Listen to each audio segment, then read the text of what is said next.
দুইটি মোটরসাইকেলে অজ্ঞাতনামা 4 জন ব্যক্তি এসে দেশীয় অস্ত্রশস্ত্র সহ প্রাইভেট কারটি গতিরোধ করে এই টাকাটা ছিনতাইয়ের ঘটনা ঘটে বলে আমরা জানতে পারি। এই ঘটনা ঘটার সাথে সাথে মনিরামপুর থানা পুলিশ, যশোর ডিবি এবং সাইবার ক্রাইম ইনভেস্টিগেশন সেল এর সদস্যরা মাঠে নামে এবং বিভিন্ন তথ্য উপাত্ত বিশ্লেষণ করে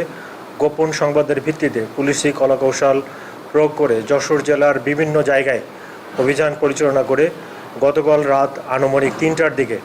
এই ঘটনার সাথে সম্পৃক্ত 7 জনকে আমরা গ্রেফতার করতে সক্ষম হয়েছি এবং এই খোয়া যাওয়া 32 লক্ষ টাকা পুলিশ উদ্ধারপূর্বক জব্দ করেছে। এবং আমরা এই গ্রেফতারকৃত অভিযুক্তদের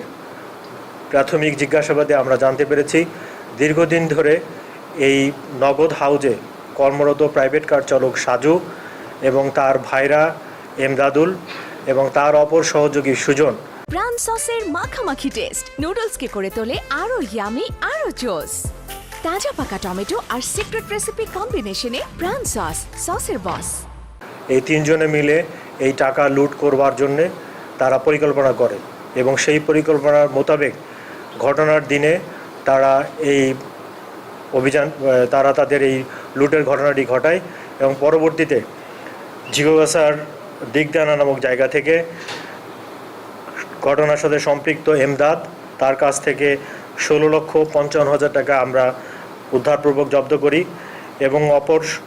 জন সুজন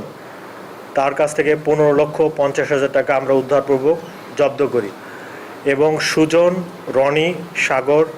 সোহেল রানা এই 4 জনই মূলত মোটরসাইকেল যোগে এই ঘটনাটা ঘটিয়েছে এবং তাদের বিরুদ্ধে মনিরামপুর থানায় মামলা দায়ের হয়েছে এবং তাদেরকে আমরা আদালতে সোপর্দ করব।